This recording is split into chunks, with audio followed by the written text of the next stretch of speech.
اسی لیے کہتا ہوں کہ لے کے آئیے ہوں یا پڑھ کے لے کے آئیے.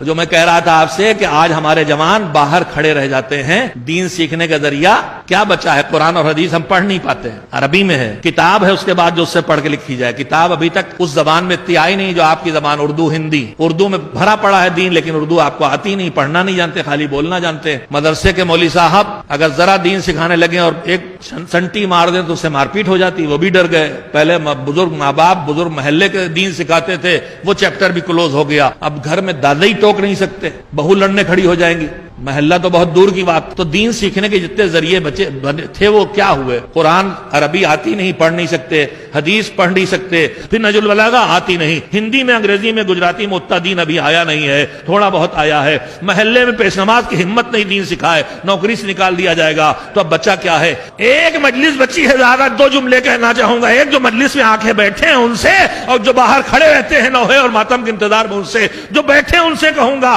کہ یہی دین, یہی مجلس بچی دین پہنچانے کے لیے. لہذا اس مجلس میں عقائد بھی بیان ہونے دو, تاریخ بھی بیان ہونے دو, اخلاق بھی بیان ہونے دو, اسی مجلس میں موعظہ بھی ہونے دو, اسی مجلس میں مناظرہ بھی ہونے دو, اسی مجلس میں فلسفہ بھی پڑھنے دو, اسی مجلس میں احکام بھی پڑھنے دو. اس لیے اگر یہ تم نے نہ کیا اور کہا جو ہمیں پسند ہوگا وہ پڑھوائیں گے, مجلس کو اپنی فرمائش کے دائرے میں محدود نہ کیجئے.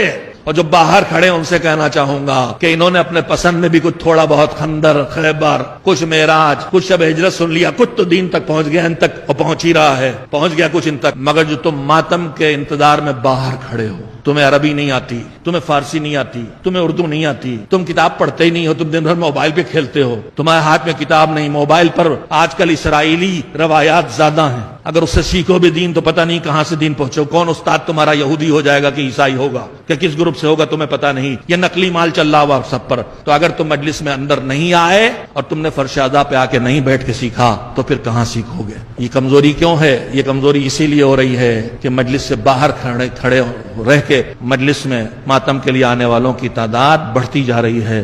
خدا کے لیے فرش اعضاء کو آباد کرو. تم خود ہی تو کہتے ہو کہ زہرا اس فرش پہ آتی ہیں, تو اگر علی اس فرش پہ آتے ہیں, حسین آتے ہیں, ملائکہ آتے ہیں, تو اس فرش کی برکت سے کیوں محروم رکھتے ہو اپنے کو جس پہ حسین آ کے بیٹھے ہیں, جس پہ ملائکہ بیٹھے ہیں؟